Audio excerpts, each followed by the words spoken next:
5-day challenger. How are you doing? We are going to make some chocolate.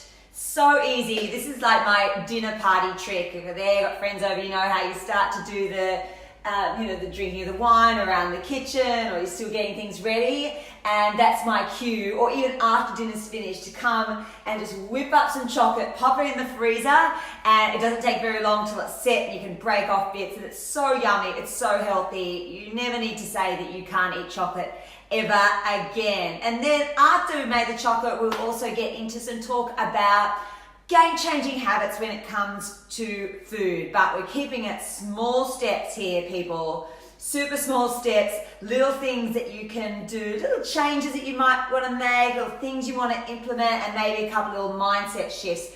So let's start with the chocolate. I just had a big panic because I couldn't find any cacao. So this recipe is in my book, which you might have seen, 2-Minute Moves. And I have already melted my coconut oil. So if you're doing this with me, and your coconut oil, if you're living in a cold area, is hard, you might just want to pop it on the stove for a sec and melt it. Oh my goodness, I'm totally feeling right now I'm in a morning show, just doing it, here's one I prepared earlier. Okie dokie, so let's go with our cacao powder. There's a difference between cocoa and cacao. Have you heard of that difference?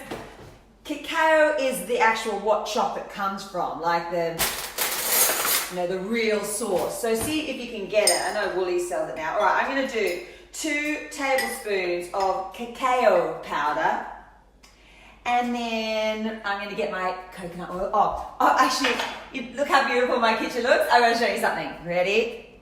This is what it looks like on the other side. Just keeping it real for you there. Okay, let me get the coconut oil. All right, so here's some I prepared earlier. So I'll go for 1 tablespoon, but you might find you need a little bit more.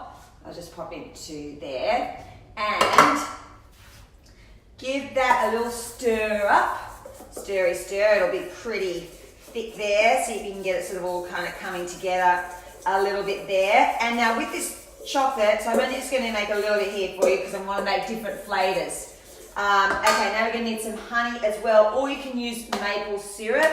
So go a teaspoon or so of that, and I'll put in the little link in the comments of the actual recipe. Give that a stir, yummy, yummy. And now what we need to do is make the flavoring. So you can do a bit of cinnamon, is really, really nice. So a little bit of cinnamon in there, just a little sprinkle in there.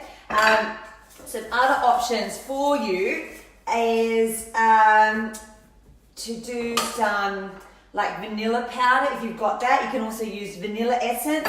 I've got a little bit of peppermint oil there I could pop in, and then if you don't have any nut allergies, you just pop in your nuts there. So you can see I probably need a little bit more coconut oil in mine here.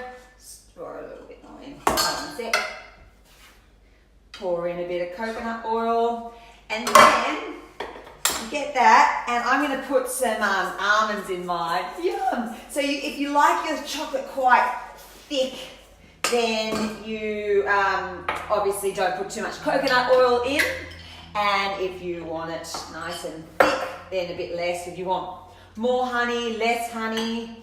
My knife has gone, 1 second. Here it is. Chop up some almonds, and goji berries are also really, really nice to have in there. And yum, I love almonds. Hazelnuts are beautiful in there too. Chop them up, pop them in, and oh, look at the color of that. Isn't that beautiful? So yeah, that's like a nice little serving, but it's really dense, the chocolate, so you don't need much at all. But yeah, if you do want yours a bit runnier, then a bit more coconut oil or a bit more honey, and then you get yourself a plate. There's a nice plate. Bit of paper down if you want it. And then you spread out your chocolate. Oh, yum. You see that? Just spread it out there. That is some super thick, beautiful. And what it'll do is just be little chunks that you can just break off there. And it is so, so yummy. So that's like a nice little serving if you just wanted to have some for you. Because I don't know about you, but if I have something like this sitting in the fridge or the freezer, it's just like, every time I pass it, every time I pass it and eat some. So sometimes it's nice just to make a little small amount. And then all you'll need to do is just take a little chunk off that every time. But make some more if you want for, you know, your dinner party. I've got a dinner party on Saturday night, so I'm going to make some more soon. So I'm going to leave all this out, pop that in the freezer in a minute. And yeah, so more coconut oil in there, bit more honey or maple syrup if you're wanting that to be a little bit more smoother, and maybe, you know, if it's not just for you, if you're wanting to make it a bit prettier. Let's talk about food habits, and I'd love to share with you what I've learned over the years of coaching a lot of people, and what I've learned with myself as well when it comes with food and the habits that we've got. Okay, first habit that I've heard from some of you as well, that is a thing that you do as well. It's that eating on the run type of thing, and it often means if you have kids, you're eating, just picking at their leftovers, like whatever you can get your hands on to keep yourself going, keep yourself with some energy. So I remember when I was doing this a lot, eating my kids' leftovers. And so what I did was did a reward chart up for myself. So any habits that you're wanting to either make or get rid of, then this idea of a reward chart is fantastic. And I have one for you actually to download, so I'll put the link in there. It's a free one for you. So I said to myself, all right, for the next 10 days, I am not going to eat my kids' leftovers. What I am going to eat is something that's on my plate. Hopefully it's when I'm sitting down, though it's not the end of the world. If it's not, that's life. It's busy. We're racing, but I'm just going to eat what is my meal rather than my kids' often soggy leftovers. So I set that commitment, 10 days. You can do it for 5 days, 7, whatever. And so every day I got to the end of the day, and if I hadn't picked up kids' leftovers, picked up food that I really didn't want to be eating, that wasn't my actual meal or my snack, and then I get a nice big tick. And if I didn't do it, well, I didn't get a tick, and I had to start at the beginning. That's the key. You got to go back. You want to get your days, your 5 or your 10 days in a row there. It's really, really powerful. So have a think about the habits that you perhaps have that you don't want to have. Pop them in the comments or message me or email me if you like, or just write them down for yourself. What are those little habits that you would like to change? What is even just one? What's something you're doing that you know is not doing you any favors? Is it that every time you eat a meal afterwards you need something sugary afterwards, and you know that that's not doing you any favors?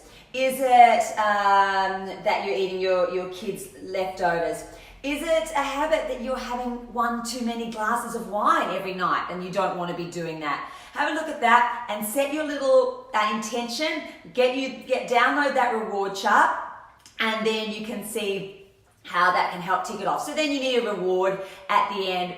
One of my best ones was this. I really loved at the time getting this magazine, Real Living magazine, and I said, okay, you can't go up to the news agency and get that magazine until you have ticked off your 10 days. So just setting some kind of little reward, a little something. I know some people even like just their reward is the way that it perhaps how they're going to feel, or how their behavior is going to be different. So you can write that down if you want, but sometimes it is a little nice just to have that little, I'm not going to get that, I'm not going to do that little thing I've been wanting to do until I've done this. But also be kind to yourself as well. Don't deny yourself any self-care. That's the last thing I want from you. So yeah, that's a really, really good way to get into a habit, is that reward chart, because it works on kids and it can really, really work on us as well. Thinking small with the habits, and Mans is on, hi Mans, and thinking small with those little changes that you want to make. So the reward chart also works if there's something, not that you just want to change, so do it differently, but also if there's something that you're really wanting to add in. So you could do a reward chart for your 2-minute moves. You could do a reward chart if you think what you really want to do is have a salad every single day for lunch, or eat a certain amount of vegetables or something like that. You could do a reward chart for that. Say, I'm going to have a salad every day for lunch, and after you've ticked off those 5 or 10 days, then you go and get your reward as well. So that's a really good thing for habits, is the reward charts, and also the whole idea of actually writing down and making a commitment, setting an intention of what is it specifically that you don't want to be doing anymore, or that you do want to be doing, and write it on down, and maybe just start with one. I think often the trap that we fall into is that we think, right, I need to overhaul everything, and that can just feel completely overwhelming and just like this obstacle that's just too big to jump over.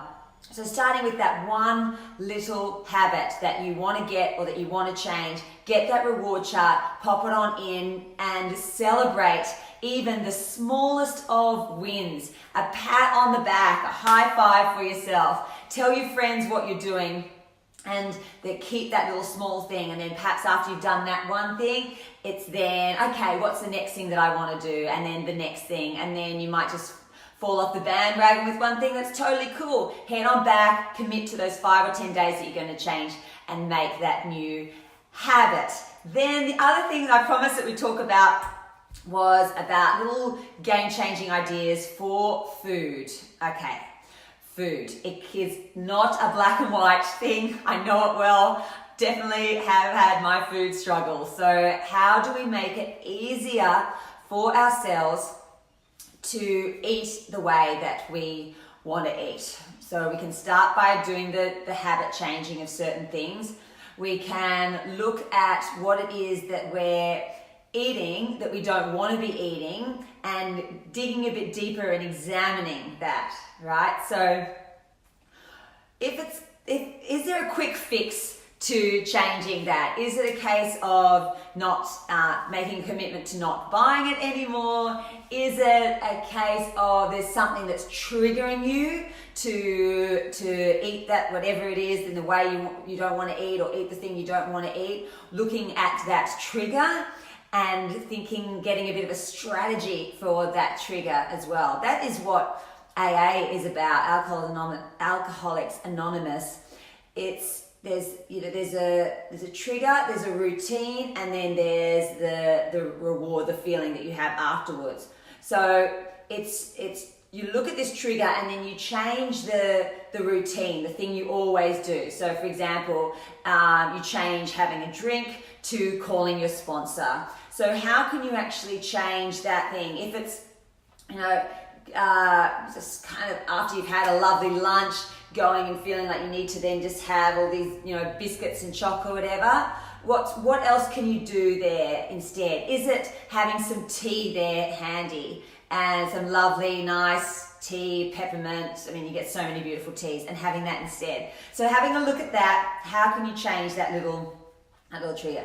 Then the other ways you make it easier for yourself, I find, is having some really good food there available for you that's super, super easy to take with you on the run or for your work, wherever you're off to. And it's never going to be perfect. We've always got our thing that you're probably listening to me and thinking, yes, but for me, I've got this. And for me, that's not going to work because I've got this, so it's hard for me. It's not looking at this whole overhaul. We're just looking at getting this new little habits and small changes in. Vegetable prep is awesome. If you are super busy, if you are off somewhere for the day, if you can take a moment to chop up a whole lot of vegetables and have them in your fridge, I find in a Tupperware they actually last, like chopped up raw carrots, beans, capsicum, cucumber, celery, whatever it is that you like. And they'll actually last for a few days, and you can just grab a handful of them every time you head on out, or take them with you if you are going on a flight. So that idea of a bit of a prep, but not this massive food prep, if that idea of food prepping just freaks you out, these small little things you can do.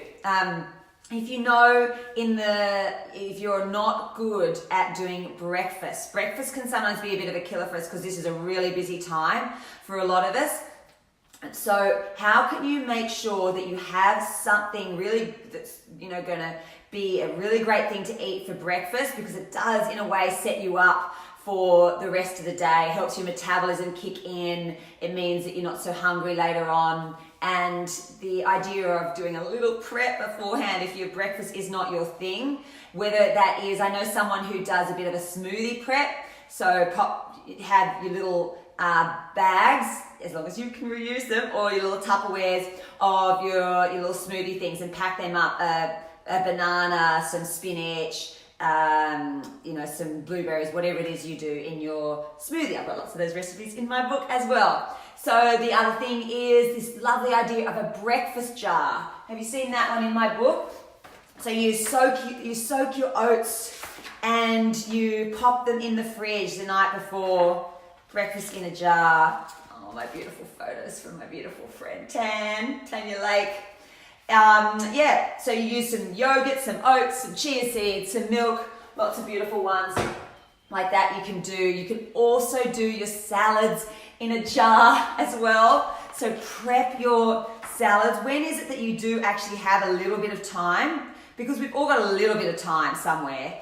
And when can you, that's the top of the little salads there. So when can you actually just pour in some things to have a salad for the next day? Probably the night before, you might be able to get to do that. Prepping and then crowding out what you're eating with the good stuff.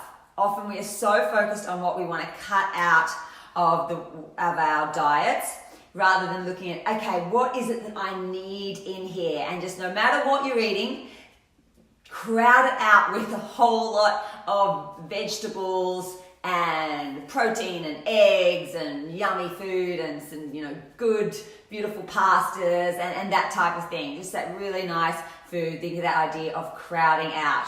Oh, I get a little bit excited when I talk about this stuff, so I couldn't keep talking and talking. Let's just have a recap, yeah? So we made the healthy chocolate. That was really, really good. Lots of different versions you can make of that. So you see what I mean? Like that thing, I don't want to give up chocolate. I love my chocolate. Make up a bit of your own and just have it in the freezer there. And then we talked about the idea of a reward chart. So having a think about one thing that you would like to either change what you're doing, or one thing that you would like to start doing, and set up a bit of a reward chart for yourself. And I'll pop the link in the comments there to go and get that. And then we talked about having some prepping those vegetables and taking with you a little, you take a little jar of nuts to snack on. And then, that idea of how you can make it easier and what you can swap things for. So if you're there having white pasta, then can you change it to wholemeal pasta? If you like white rice, can you change it to to brown rice? And I'm just looking at my wholemeal loaf of bread down there. My daughter's always like, could we please have that white bread roll? And so of course sometimes I give it to them, but we tend to eat more of the wholemeal bread. You can get some amazing breads now. You can even bake your own bread if you wanted to. But the idea of okay, I love bread. You don't have to cut it out. What beautiful bread can you have instead that's perhaps less processed? The whiter it is, it tends to be more processed, and so your body tends to store that rather than using it as fuel. That's the difference between your good carbohydrates and your not so good carbohydrates. Your body needs carbohydrates, but it wants those good ones so it can function the way that it needs to function, yeah? So we're not looking at this as this big overhaul, remember. We're looking at it a small step, one small step. A lot of us think, oh no, but I want the big answer. I want it to be fixed now. I want it to be done now, but that's when it just gets so overwhelming. The one little change that will make a big difference, get yourself a reward chart and go for that. So I'm going to end this video now. I know we were going to talk today about getting yourself higher up on the list of priorities, but I'm going to come back and do that on the next video so that this one doesn't rave on and it is too long. Remember your task, that one thing, get that reward chart or just write it down, set your intention, let me know what it is. I would love to hear from you. I'll keep you accountable. What is it? What is it? You know, if you're looking at your day and think, that's not making me feel so good about myself that I'm doing that, or that's really not putting me in the best place to have the energy that I want, to be in the good mood that I want, to to nourish myself the way I want, or nurture myself the way I want. You got it? Yes? Good. Do that for me. Let me know what it is. And I'll come on, maybe I'll just come on the next video I'll come back on at 11 o'clock and I'll see you then. Okay, bye, bye-bye.